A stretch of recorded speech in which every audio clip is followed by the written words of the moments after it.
Hi అండి.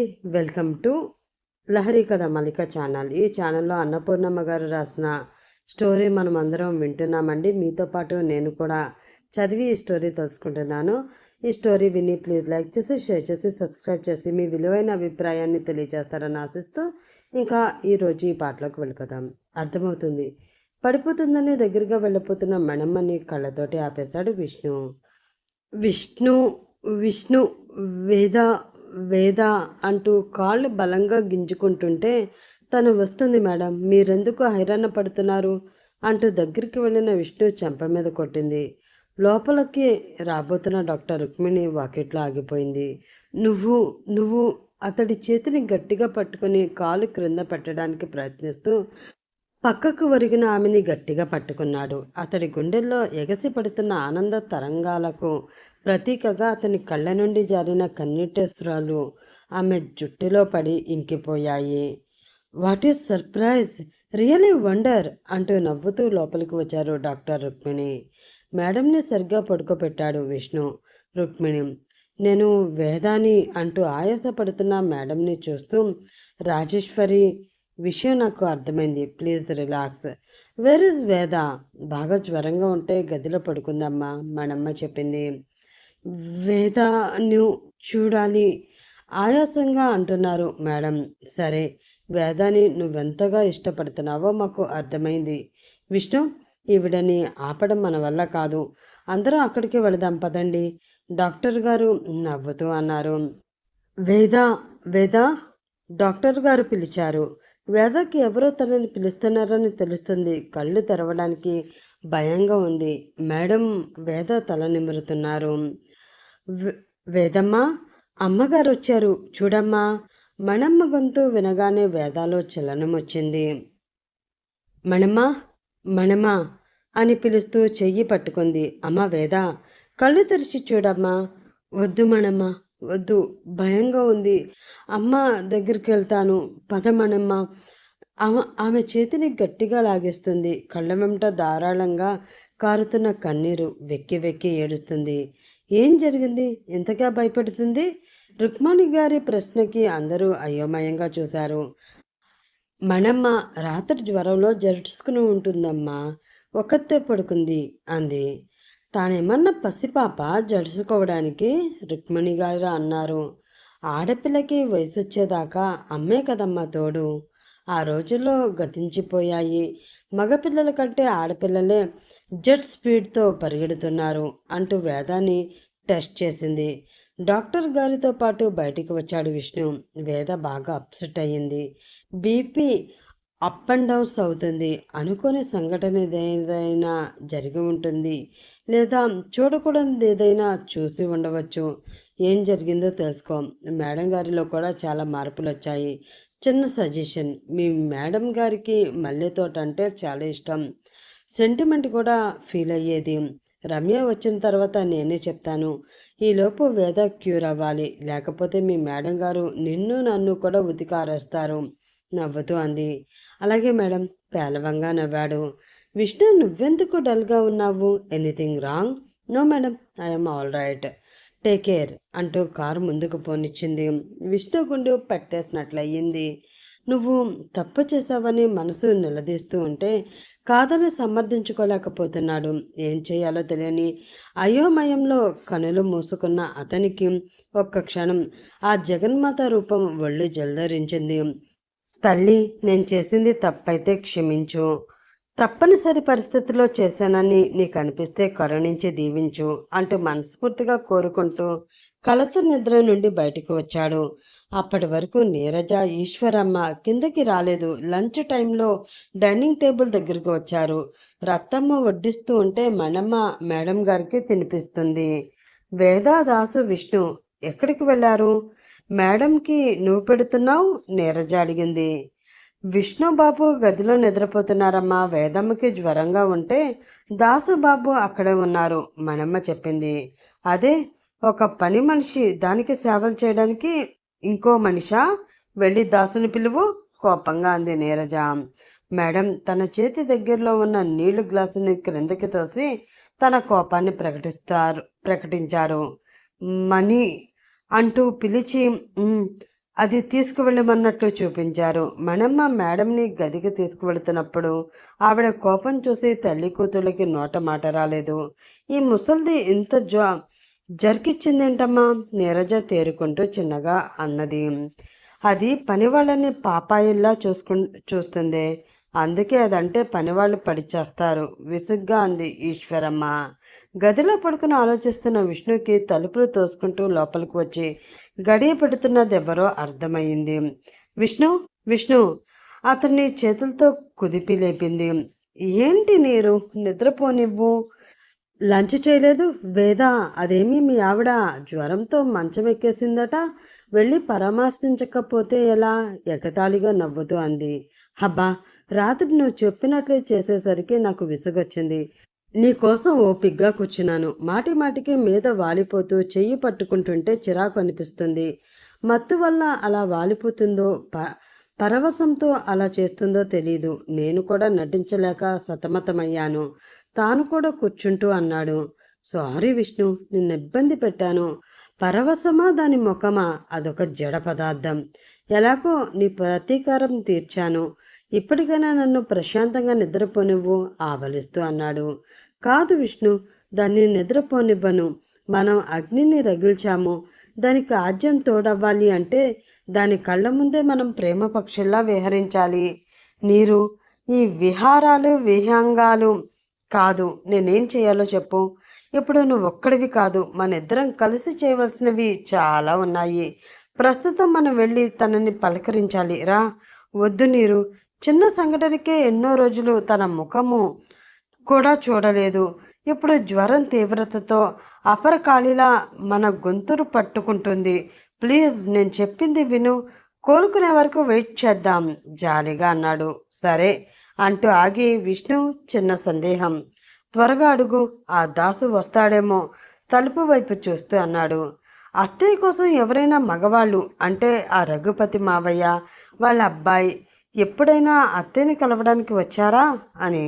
వాళ్ళు ఎలా ఉంటారో చెప్పు, లేదా ఫోటో కానీ ఏదైనా ఆనవాళ్ళు కానీ చెప్పు, నిమిషంలో పట్టుకుంటాను. అదే బ్యాడ్ లక్ విష్ణు. వాళ్ళు ఎలా ఉంటారో ఎవ్వరికీ తెలీదు. 25 క్రితం పసిబిడ్డని భర్తని వదిలేసి వచ్చింది. ఎంత వెతికినా వాళ్ళ గుర్తులు కూడా దొరకలేదు విచారంగా అంది. నీరు, ఏమీ అనుకోకపోతే ఒక మాట చెప్పనా?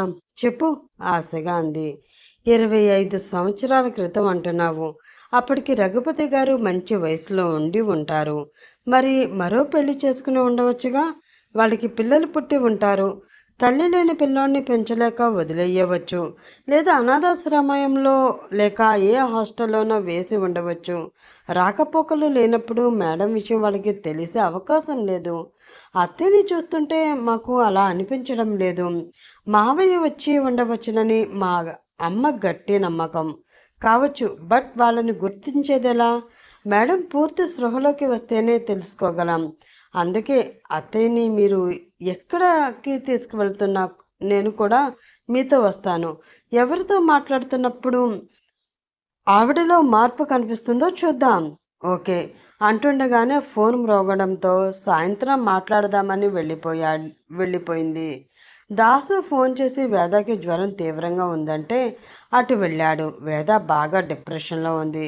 విష్ణు రాత్రి పగలు అక్కడే ఉన్నాడు. మనమ్మ దాసుని మేడం గారు షెట్లాక్ తిప్పారు.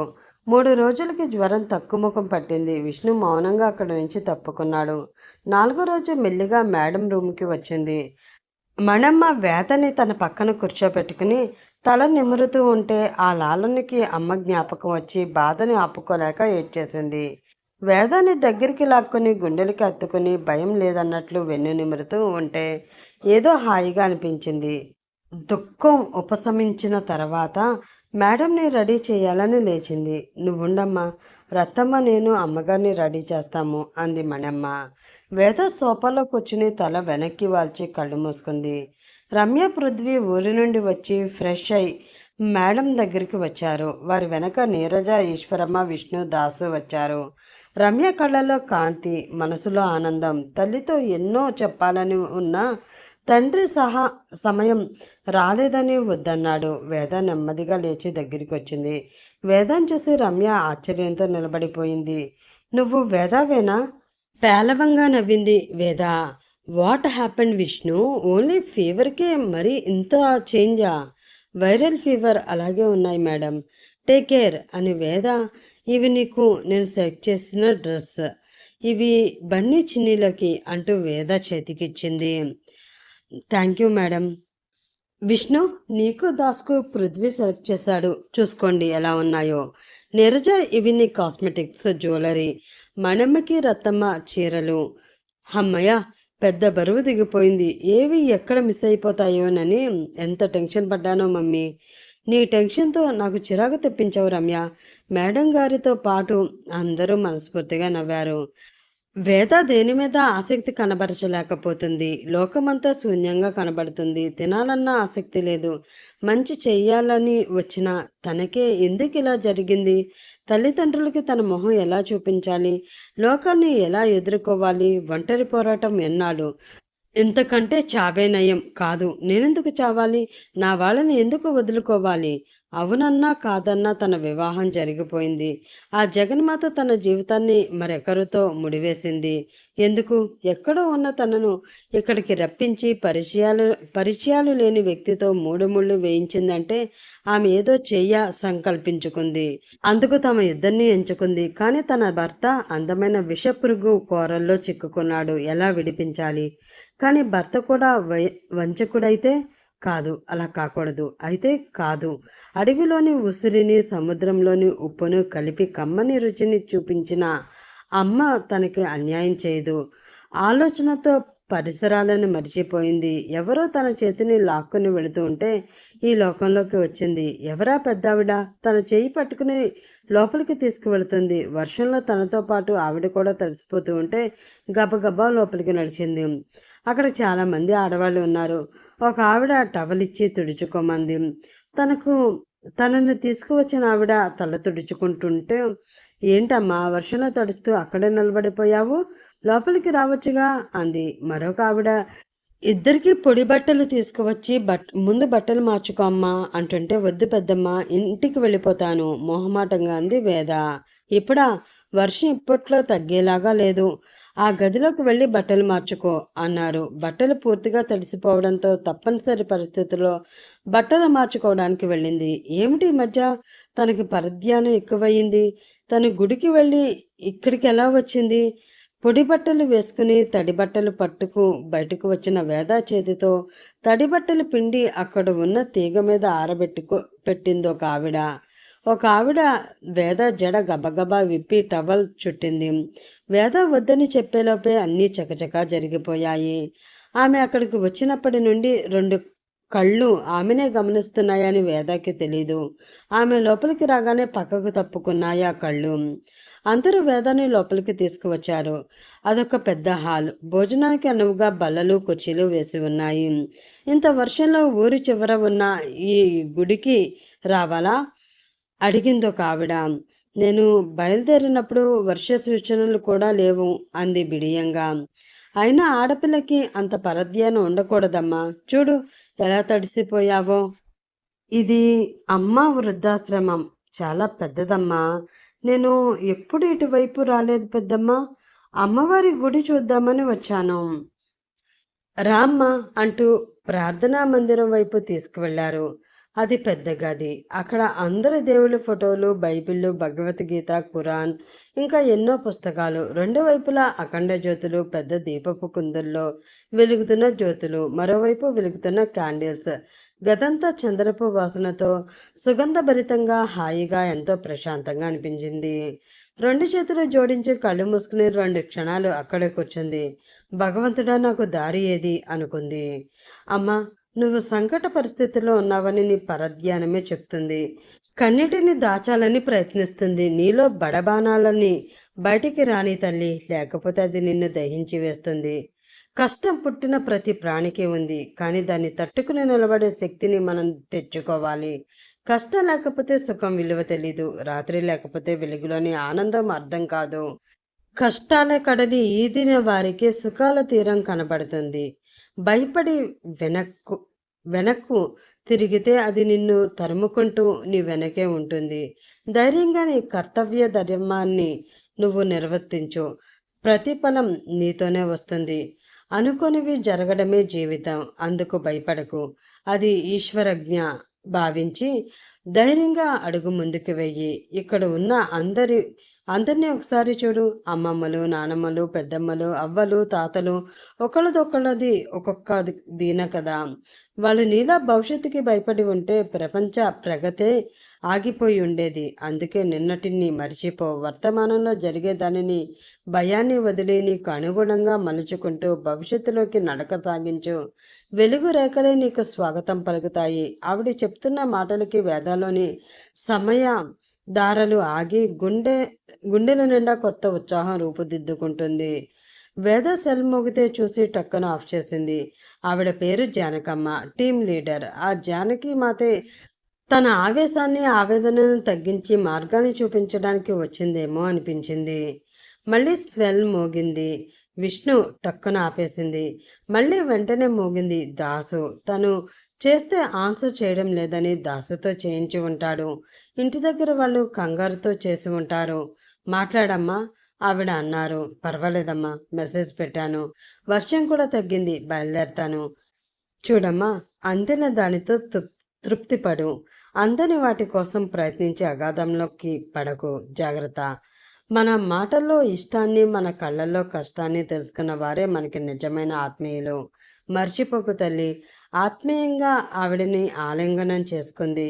మీరు చెప్పిన ప్రతి మాట నా జీవితంలో కొత్త వరవడికి శ్రీకారం చుట్టాలని మనసారా కోరుకుంటున్నాను పెద్దమ్మ అంటూ వంగి ఆవిడ పాదాలకి నమస్కరించింది. నాకు వీలు దొరికినప్పుడు తప్పకుండా ఇక్కడికి వస్తాను.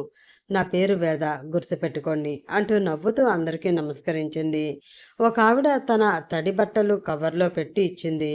మీరు ఇచ్చిన ఈ బట్టలు మరొకసారి వచ్చినప్పుడు ఇస్తాను.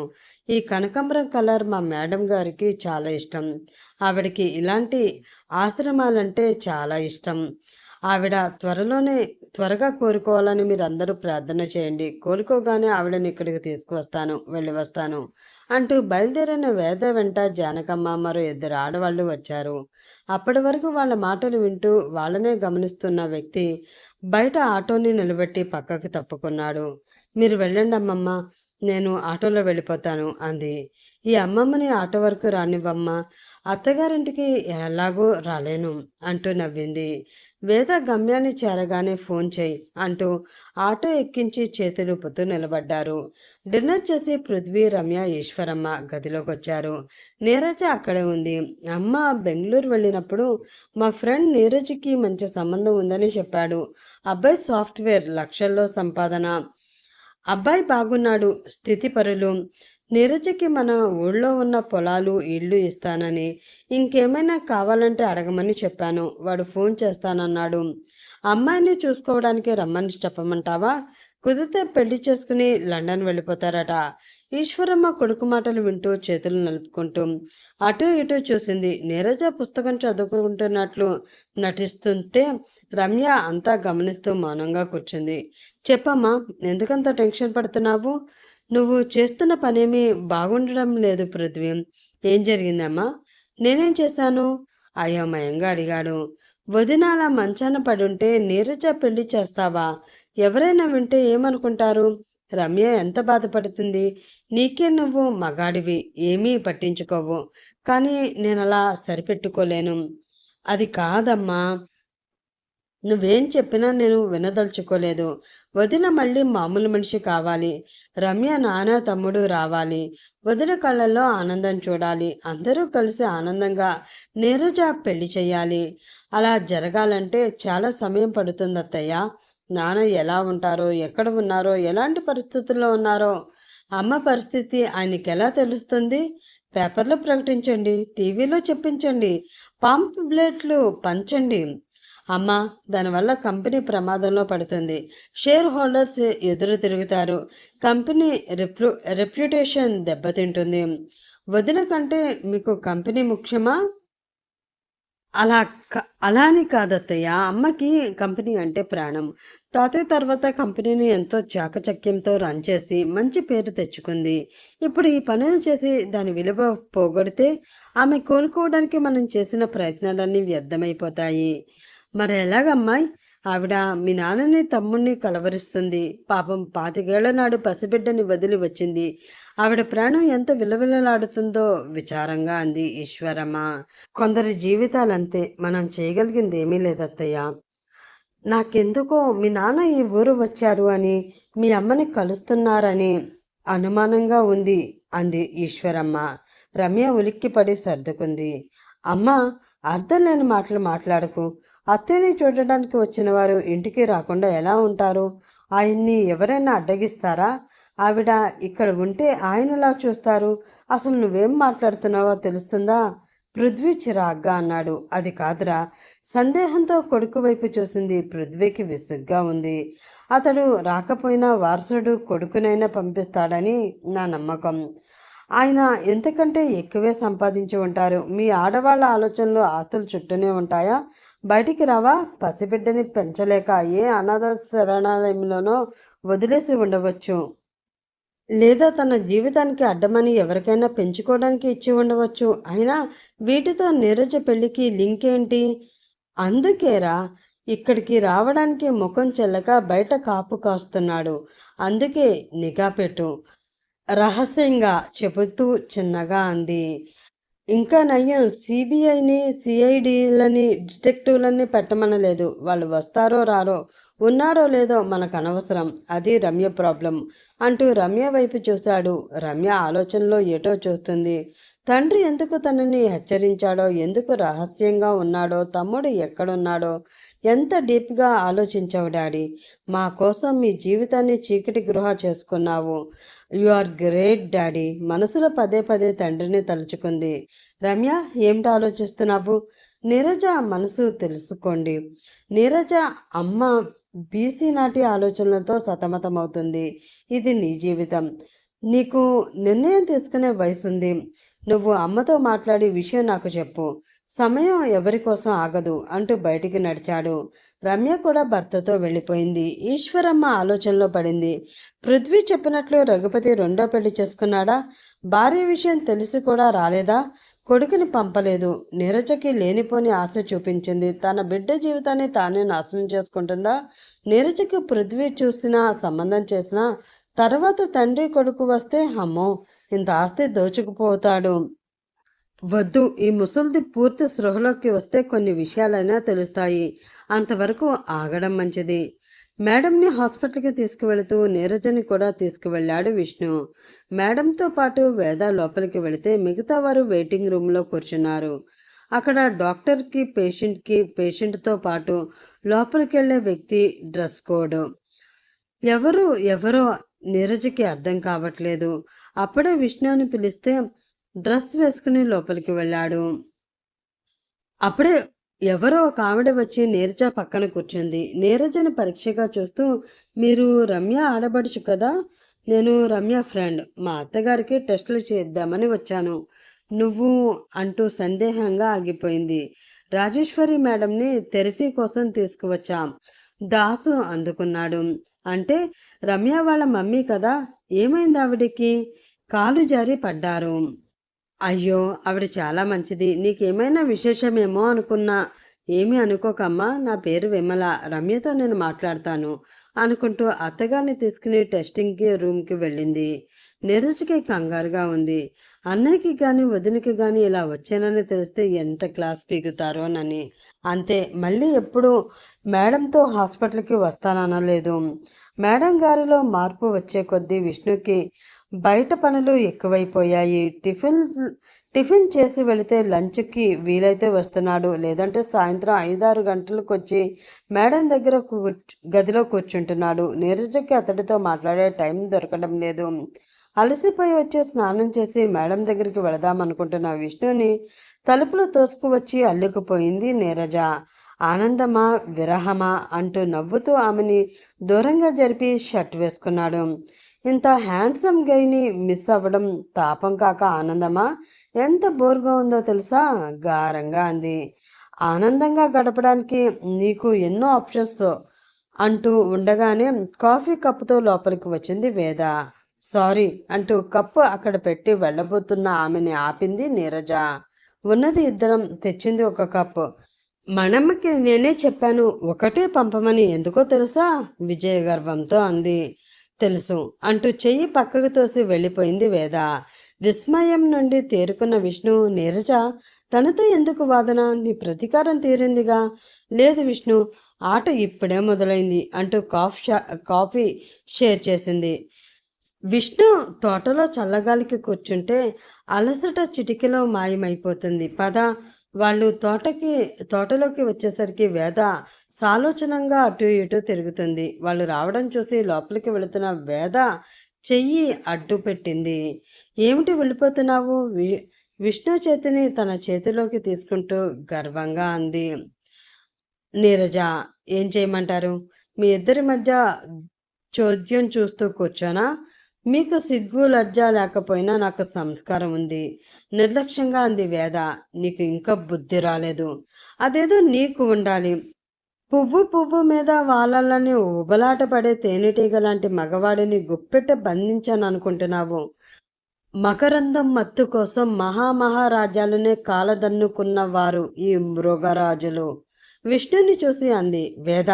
కోపంగా ఆమె చేతిని పట్టుకున్నాడు. రోషం వచ్చినట్లుంది మగ మహారాజుకి. రోషంతో పాటు కాస్త సంస్కారాన్ని కూడా తెచ్చుకుంటే బాగుండేది. ఛీ అంటూ అతడి చేతిని చిత్కారంగా విసిరికొట్టి వెళ్ళిపోయింది. చూసావా విష్ణు దాని పొగరు? వేద వెళ్ళిన వైపే చూస్తూ అంది. దెబ్బతిన్న ఆడదానికి ఆ మాత్రం పొగరు ఉండడం సహజమేనని నిన్ను చూసిన తర్వాతే తెలిసింది నీరజ నవ్వుతూ అన్నాడు. వేద మనసు లాడుతుంది. ఇది తట్టుకోవాలంటే తన బాధని ఎవరితోనైనా పంచుకోవాలని మేడంకి భోజనం పెట్టి తాను ఏదో తిన్నాననిపించి వచ్చి ప్రక్కన వాలింది. కలత నిద్రలో ఫోన్ మోగితే తీసి హలో అంది. హాయ్ రుద్రాణి, జ్వరం తగ్గిందా? ఏమిటి అంత నీరసంగా ఉన్నావు? అంది నీరసంగా. నేను ఎంతో ఉత్సాహంగా నీకు విషయం చెప్దామని చేస్తే. ఏమిటో చెప్పు. నాకు నిద్ర పట్టడం లేదు, తినాలనిపించడం లేదు. కళ్ళు మూసినా తెరిచినా ఒకే వ్యక్తి కనిపిస్తుంది. కళ్ళ డాక్టర్ దగ్గరకి వెళ్ళొచ్చుగా. అబ్బా, చెప్పేది పూర్తిగా వినవా? ఆ వ్యక్తి ఎవరు, ఏమిటి అని అడగవా? చెప్పు, లేచి కూర్చుంటూ అంది. లేడి పిల్ల లాంటి కళ్ళు, శంపంగ మొగ్గలాంటి ముక్కు, లక్క పిడత లాంటి నోరు, నవ్వితే సొట్టలు పడే బుగ్గలు, చక్కని పళ్ళవరస, పెద్ద నాలుక, పెదాలకి రెండు పక్కల రెండు కూరలు, తామర తూడు లాంటి చేతులు, స్తంభం వంటి కాళ్ళు. ఇవేగా? విసురుగా అంది. ఎందుకు అలా కసురుకుంటావు? ఆడపిల్లల్ని వర్ణించుకుంటూ కామెంట్స్ చేయడమేగా మీ పని. చెప్పేది పూర్తిగా విను. ఆ అమ్మాయి పర్మిషన్ తీసుకుని వాళ్ళ పేరెంట్స్తో మాట్లాడదామని. మంచిది, వెళ్ళింపు చెప్పు. ఆ అమ్మాయి నువ్వే. నీకు ఇష్టమైతే వెళ్ళి మీ పేరెంట్స్తో పెళ్లి విషయం మాట్లాడతాను. ఏమిటి నువ్వు చెప్పేది? నేను నిన్ను చూడలేదు, నువ్వెవరో ఏం చేస్తావో తెలీదు. ఇదెలాంటి ప్రపోజల్? నీకు నా ఫోటో పంపిస్తాను, చూడు. వద్దు, నాకు ఈ పెళ్ళి ఇష్టం లేదు, ప్లీజ్ వదిలేయి. నేనంటే ఇష్టం లేదా? అసలు పెళ్ళంటేనే ఇష్టం లేదా? నేను పెళ్ళైన దాన్ని. అదిలా? మహి పెళ్లి నాటికి నీకు పెళ్లి కాలేదు. ఆ తర్వాత నీ పెళ్లి విషయం నాకెప్పుడూ చెప్పలేదు. నాకే తెలీదు. అంతా అయోమయం గందరగోళంలో ఉన్నాను. Rudra, are you all right? బాగున్నాను, ఆరోగ్యంగా ఉన్నాను. నువ్వు మాట్లాడుతున్నదేమిటో నాకు అర్థం కావడం లేదు. జీవి, నేను చెప్పేది మరొకరికి తెలియకూడదు. నాకున్న ఒకే ఒక్క ఫ్రెండ్ నువ్వు. నా బాధని. ఆమె గొంతు దుఃఖంతో పూడుకుపోయింది. రుద్ర, నేను నీ మీద ఆశపడ్డాను, కానీ స్నేహానికి ద్రోహం చేసేంత దుర్మార్గుని కాదు. ఏం జరిగిందో చెప్పండి. ఎంతో సౌమ్యంగా ఆమెని కన్విన్స్ చేశాడు. వేద జరిగింది మొత్తం చెప్పి గుండెల్లో భారాన్ని కొంత దించుకుంది. Rudra, control your self. నువ్వు చేసిన దాన్ని వివరణ చేస్తే వాళ్ళు టార్గెట్ నువ్వు, నీ భర్త కాదు. మీరు కేవలం పాములు మాత్రమే. వాళ్ళు దేన్నో టార్గెట్ చేస్తూ మిమ్మల్ని యూజ్ చేసుకుంటున్నారు. మరో విషయం, వివాహం నీ ప్రమేయం లేకుండా జరిగింది కాబట్టి 6 నెలల తర్వాత కోర్టులో విడాకుల పిటిషన్ వెయ్యి. నీకు నేను హెల్ప్ చేస్తాను. అలాంటిదేమీ వద్దు. మగవాడు బలవంతంగా కట్టినా తెలియక కట్టినా పసుపు కొమ్మనే పవిత్రమైన మాంగళ్యంగా భావించే సనాతన సాంప్రదాయ కుటుంబంలో పుట్టిన ఆడపిల్లని నేను. నీరజ అందంగా ఉంటుందా? నాకంటే బాగుంటుంది. నీ భర్త అందగాడేగా వచ్చినప్పటి నుంచి వదలడం లేదు. నువ్వు కూడా ఆమెలా ఉండొచ్చుగా. ఆ విషయం వదిలేసి నా భర్త నేను ఆ విషయం నాకు కాటు నుండి ఎలా బయటపడాలో ఆలోచించాలి. ఈలోపు నీ ప్రయత్నం నువ్వు చేయాలి. నీ భర్తకు సన్నిహితంగా ఉండడానికి ప్రయత్నించు. అతన్ని చూస్తేనే కోపాన్ని కంట్రోల్ చేసుకోలేకపోతున్నాను. ఒక ఆడదాన్ని పొందు కోసం మరో ఆడదాని మెడకి ఉరి బిగించే కసాయివాడు. రుద్ర, ఆడదానికి అందం ఉంటే సరిపోదు. దాన్ని పట్టే ఒడుపు మగవాడికుంటే చూపించే నేర్పు మీ ఆడవాళ్ళకు ఉండాలి. అవును మరి, నువ్వు కూడా ఆ జాతి వాడివే కదా, వ్యంగ్యంగా అంది. మంచి చెప్పినా అపార్థం చేసుకోవడం మీ ఆడవాళ్ళకి అలవాటు. ఆడవాళ్ళు అలా ఆడవాళ్ళు ఇలా అంటున్నావు. ఎంతమందితో పరిచయం ఉందేమిటి? నేను ఒక డాక్టర్ని. ఓహో, అందుకేనా ఆడవాళ్ళ గురించి అంత చక్కగా వివరణ ఇస్తున్నారు? నీ వ్యంగ్యాలను అర్థం చేసుకోలేనంత పసివాణ్ణి కాదు. ఒక్క విషయం గుర్తుంచుకో, ప్రతి ప్రాబ్లంకి ఒక సొల్యూషన్ ఉంటుంది. దాన్ని తెలుసుకోవాలంటే నీ కోపాన్ని ఆవేశాన్ని పక్కన పెట్టి పట్టుదలతో ధైర్యంగా ప్రయత్నించు. తప్పకుండా విజయం సాధిస్తావు. Thank you sir. వేరే కాల్ వచ్చింది అంటూ పెట్టేశాడు. నీరజ విష్ణుతో కలిసి చేస్తున్న ప్రతి వేషాలు అతిగా ప్రవర్తించడం చూస్తుంటే వేదకి చేతరగా అనిపిస్తుంది. ఒక ఆడపిల్ల పరాయి మగవాడితో అంత నిర్జీవంగా ప్రవర్తిస్తుంది అని తానెప్పుడు ఊహించలేదు.